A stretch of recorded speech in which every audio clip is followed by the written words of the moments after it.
అలాగే మంత్రివర్గ కూర్పు కూడా సామాజిక సమీకరణాలని పరిగణలోకి తీసుకొని అందరికీ అన్ని సామాజిక వర్గాలకి సముచిత ప్రాధాన్యం కల్పించే దిశగా కసరత్తు జరిగింది.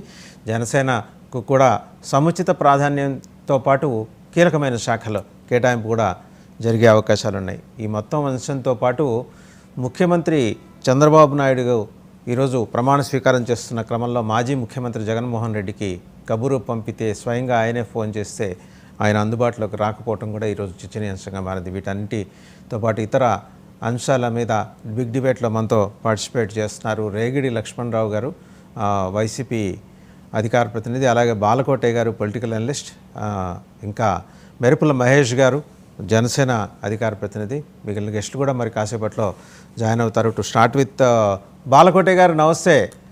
కిసరపల్లిలో ఏర్పాట్లు అద్భుతంగా జరిగాయి, ఇంకా జరుగుతూ ఉన్నాయి కూడా. అంటే మంచి ఈవెంట్ని ఒక అద్భుతంగా తీర్చిదిద్దే క్రమంలో, ఎందుకంటే ప్రధానమంత్రి కూడా వస్తున్నారు కాబట్టి ఇది కేవలం అంటే ముందుగానే సమాచారం ఇచ్చారు, ఇందులో ఎలాంటి ప్రకటనలు ఉండబోవు, ప్రమాణ స్వీకారం చేసి అట్నుంచటే ప్రధానమంత్రి బయలుదేరి వెళ్తారు అని ప్రకటనలు ఆశించారు. ఇన్ఫ్యాక్ట్ తెలుగు ప్రజానీకం ఈరోజు ఏమన్నా ఉంటుందేమోనని మీరేమంటారు?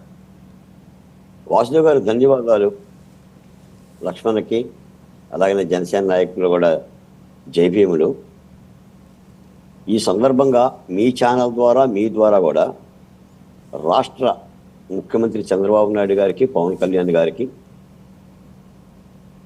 ప్రమాణ స్వీకారం చేస్తున్నాం.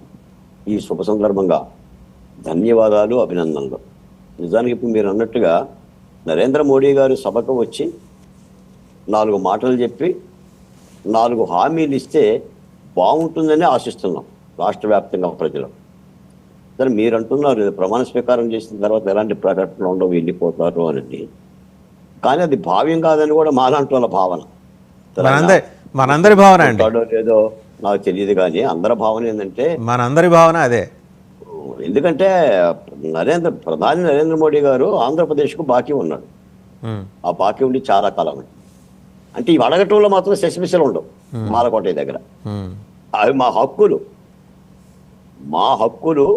మా బాకీ వడ్డీ ఇవ్వపోయారు. అసలైన ఇస్తే బాగుండు. ఎందుకంటే ఆ పోలవరం అలాగనే ఉంది, రాజధాని సంబంధించిన నిధుల అంశం అలాగనే ఉంది. ఇక ప్రత్యేక హోదా సంగతి మీకు తెలియదేం కాదు. అంటే ఏదో ఒకటి సాక్షాత్ దేశ ప్రధాని, 3వసారి ప్రధాని, హ్యాట్రిక్ ప్రధాని, వికసిత భారత్ ప్రధాని. మరి ఈ ఆంధ్రప్రదేశ్ కూడా వికసించే విధంగా ప్రధాని అంతటూ నడకపోతే ఎవరు అడుగుతున్నాం వాసుదేవ్ గారు? ఎందుకంటే తప్పనిసరిగా ప్రధాని నోటి వెంట ఆంధ్రులకు సంబంధించిన వరాల మాట వస్తే బాగుంటుందనేది నా యొక్క అభిప్రాయం. ఆంధ్రప్రదేశ్లో 5.5 కోట్ల మంది యొక్క అభిప్రాయం.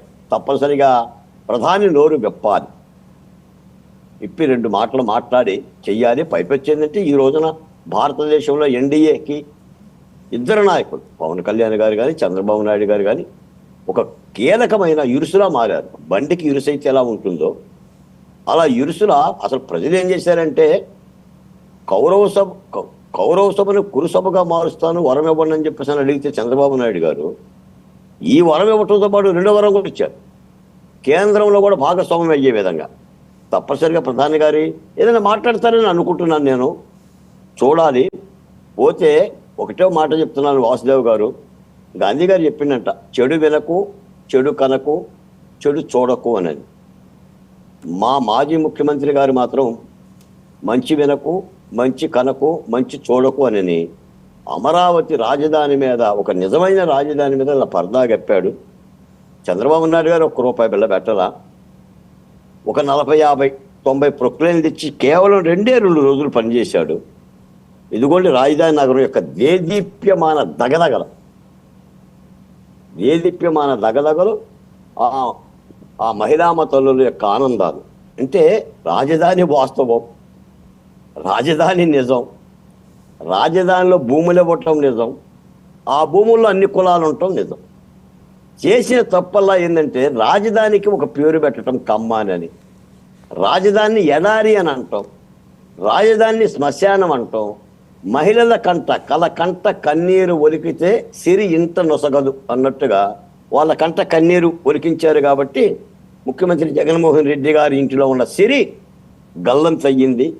ఇప్పుడు ఈ రోజున రాజధానిలో ఒక ఆనందం, మాకు ఒక రాజధాని ఉందని. ఇంకో మాట ఏంటంటే, నాకు తెలిసి ఇక రాజధాని జోలికి ఎవరైనా వస్తే భవిష్యత్తులో మరెవరైనా, ఎందుకంటే ప్రజాస్వామ్యం కాబట్టి ఎవరైనా రావచ్చు పోవచ్చు, ప్రజాస్వామ్య ప్రక్రియ అలాగే వచ్చి మళ్ళీ రాజధాని నేను ఈ సందులో పెడతా గొంతులో పెడతా నా నెత్తిని పెట్టుకొని తీసుకెళ్ళిపోతాను అంటే మాత్రం ఇలాగనే 2 పంగనామాలు పెట్టేసి కూర్చోబెడతారు తప్ప ఎట్టి పరిస్థితుల్లో ఆంధ్రులు క్షమించరు. ఒక అద్భుతమైన విజయాన్ని ఇప్పటికీ అందరూ ఆస్వాదిస్తున్నారు. ఓ గొప్ప, మీరు అన్నారు కదా ఈ ఆంధ్రులు ఎలా ఉండారేంటి, బానిసలు ఎలా ఉండారేంటి, ఇట్లా కొడుతున్నా కూడా తిడుతున్నా కూడా చంపుతున్నా కూడా ఎవరు మాట్లాడట్లేదు. అసలు దళితులు రోడ్ల మీదకి రావట్లా. మీ డిబేట్లో నేను అట్టుకుంటా, హైదరాబాద్ నేను కూర్చుంటే ఆ పేర్లు ఎందుకులే కానీ ఇరువైపులా కూర్చొని వైసీపీ అధికార ప్రతినిధులు, మీరు దళితులు, అసలు దళిత ఉద్యమాలు ఎక్కడున్నాయి బాలకోటయ్య గారు, అసలు దళితులే ఒక్కడే చచ్చిపోయారు బాలకోటయ్య గారు, అన్ని అబద్ధాలు చెప్తున్నారు, ఎవ్వరూ చచ్చిపోలేదని చెప్తాను. ఎన్నోసార్లు డైరెక్ట్గా నాతోనే మాట్లాడారు.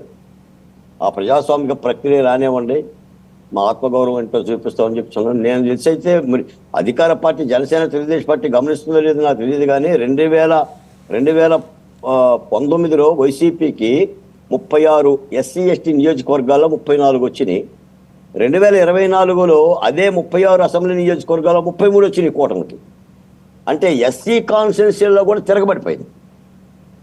అంతే తప్ప దళితులు ఏదో జగన్మోహన్ రెడ్డి గారికి అండగా ఉన్నారు, ఆ పార్టీకి అండగా ఉన్నారు, ఈ పార్టీకి ఉన్నారు, మాకెవడ బొడ్డు కోసి పేరు పెట్టినట్టుగా మాకెవడ బొడ్డు కోసి పేరు పెడతారు. My name is Balakotaiah, son of Sarvaiah, my village is Kanchicherla. మేము రక్తమాంసాలతోనే